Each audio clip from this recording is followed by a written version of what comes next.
Hello, students. Microbes as biocontrol and biofertilizers. One of the important topic from 12th biology or second PUC biology, chapter microbes in human welfare. ಈ ಟಾಪಿಕ್ಕಿಂದ ಒಂದು question ಖಂಡಿತವಾಗ್ಲೂ ಎಕ್ಸಾಮಲ್ಲಿ ಇದ್ದೇ ಇರುತ್ತೆ, either bio control or bio fertilizer. Let us understand this topic. ನೋಡ್ರಿ, bio control, microbes as bio control ಅಂದರೆ ನಾವು plant diseases ಮತ್ತು ಪೆಸ್ಟ್ನ ಕಂಟ್ರೋಲ್ ಮಾಡೋದಕ್ಕೋಸ್ಕರ ಜನರಲ್ ಆಗಿ ಕೆಮಿಕಲ್ಸ್ನ ಸ್ಪ್ರೇ ಮಾಡ್ತೀವಿ. ಮತ್ತು ಫರ್ಟಿಲೈಸರ್ಸ್, ನಮ್ಮ ಕ್ರಾಪ್ ಪ್ರೊಡಕ್ಷನ್ ಜಾಸ್ತಿ ಆಗಬೇಕು ಅಂದರೆ ನಾವು ಕೆಮಿಕಲ್ಸ್ನ ಫರ್ಟಿಲೈಸರ್ಸ್ ಆಗಿ ಬಳಸ್ಕೊತೀವಿ. ಸೊ ಎರಡೂ ಕಡೆ ಕೆಮಿಕಲ್ಸ್ನ ಬಳಸ್ಕೊಳ್ಳೋದ್ರಿಂದ ಡೆಫಿನೆಟ್ಲಿ ಪೊಲ್ಯೂಷನ್ ಆಗೇ ಆಗುತ್ತೆ. ಅದ್ರ ಜೊತೆಗೆ ನಮ್ಮ ಮೇಲೆ ಕೂಡ ಅದರ ಎಫೆಕ್ಟ್, ಕೆಮಿಕಲ್ಸ್ನ ಎಫೆಕ್ಟ್ ಇದ್ದೇ ಇರುತ್ತೆ.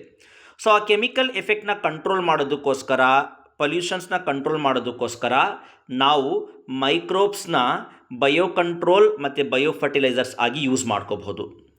First of all, bio control ಅಂದರೆ ಏನು? ಇಲ್ಲಿ ನಾವು ಪ್ಲ್ಯಾಂಟ್ ಡಿಸೀಸಸ್ ಮತ್ತು ಪೆಸ್ಟ್ನ ಕಂಟ್ರೋಲ್ ಮಾಡೋದಕ್ಕೋಸ್ಕರ ಬಯೋಲಾಜಿಕಲ್ ಮೆಥಡ್ಸ್ನ ಯೂಸ್ ಮಾಡ್ತಾ ಇದ್ದೀವಿ. ಕೆಮಿಕಲ್ ಮೆಥಡ್ಸ್ ಅಲ್ಲ, ಬಯೋಲಾಜಿಕಲ್ ಮೆಥಡ್ಸ್ನ ನಾವಿಲ್ಲಿ ಯೂಸ್ ಮಾಡ್ತಾ ಇದ್ದೀವಿ. ಅದು ಬಯೋ ಕಂಟ್ರೋಲ್ನ ಡೆಫಿನೇಷನ್. ಎಕ್ಸಾಂಪಲ್ ಏನಿದೆ ನಮ್ಮ ಸಿಲೆಬಸ್ಸಲ್ಲಿ?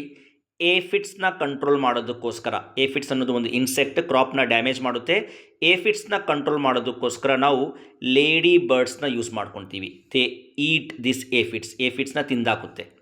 ಅದೇ ರೀತಿ ನಾವು ಮಸ್ಕೆಟೋಸ್ನ ಕಂಟ್ರೋಲ್ ಮಾಡೋದಕ್ಕೋಸ್ಕರ ಡ್ರ್ಯಾಗನ್ ಫ್ಲೈಸ್ನ ಬಳಸ್ಕೊತೀವಿ. Dragonflies are going to control the mosquitoes. ಮತ್ತು ಇನ್ಸೆಕ್ಟ್ಸ್ನ ಕಂಟ್ರೋಲ್ ಮಾಡೋದಕ್ಕೋಸ್ಕರ ಬ್ಯಾಸಿಲಸ್ ಥುರಿಂಜಿನಿಸಿಸ್ ಅನ್ನೋ ಬ್ಯಾಕ್ಟೀರಿಯಾ ಯೂಸ್ ಮಾಡ್ತೀವಿ. ಎಕ್ಸ್ಪೆಷಲಿ ಕಾಟನ್ ಪ್ಲ್ಯಾಂಟಲ್ಲಿ ಇನ್ಸೆಕ್ಟ್ ಎಫೆಕ್ಟ್ ಮಾಡುತ್ತಲ್ಲ, ಅದನ್ನು ಕಂಟ್ರೋಲ್ ಮಾಡೋದಕ್ಕೋಸ್ಕರ ಈ BT, ಬ್ಯಾಸಿಲಸ್ ಥುರಿಂಜಿನಿಸಿಸ್ನ ಬಳಸ್ಕೊತೀವಿ.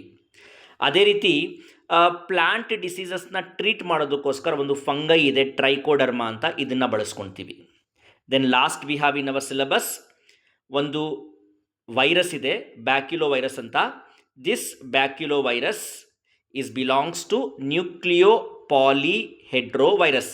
ಬ್ಯಾಕ್ಯುಲೋ ವೈರಸ್ ಒಂದು ನ್ಯೂಕ್ಲಿಯೋಪಾಲಿಹೆಡ್ರೋ ವೈರಸ್. ಇದನ್ನು ಇಂಟಿಗ್ರೇಟೆಡ್ ಪೆಸ್ಟ್ ಮ್ಯಾನೇಜ್ಮೆಂಟ್ ಅಂದರೆ ಇದು ಒಂದು ಸ್ಪೀಸೀಸ್ ಸ್ಪೆಸಿಫಿಕ್ ಇನ್ಸೆಕ್ಟಿಸೈಡ್, ಅದಕ್ಕೋಸ್ಕರ ಇದನ್ನು ಇಂಟಿಗ್ರೇಟೆಡ್ ಪೆಸ್ಟ್ ಮ್ಯಾನೇಜ್ಮೆಂಟಲ್ಲಿ ಬಳಸ್ಕೊತೀವಿ. ಸೊ ಇವೆಲ್ಲ bio control agents: ladybirds, dragonflies, bacillus thuringiensis, trichoderma ಮತ್ತು ಬ್ಯಾಕ್ಯುಲೋ virus.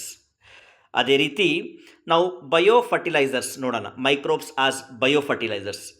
So microbes that enrich the soil nutrient quality.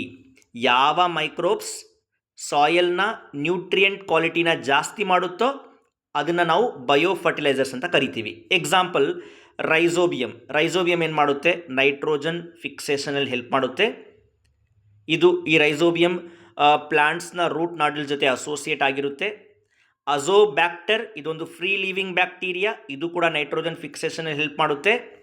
ಮತ್ತು ಮೈಕೋರೈಸಾ ಏನು? Symbiotic association of fungus with the roots of the plant. ಈ mycorrhiza glomus, it belongs to genus glomus. So ಈ fungus phosphorus ಅಬ್ಸಾರ್ಪ್ಷನಲ್ಲಿ help ಮಾಡುತ್ತೆ. So this is about microbes as biocontrol and microbes as biofertilizers. Thank you, students.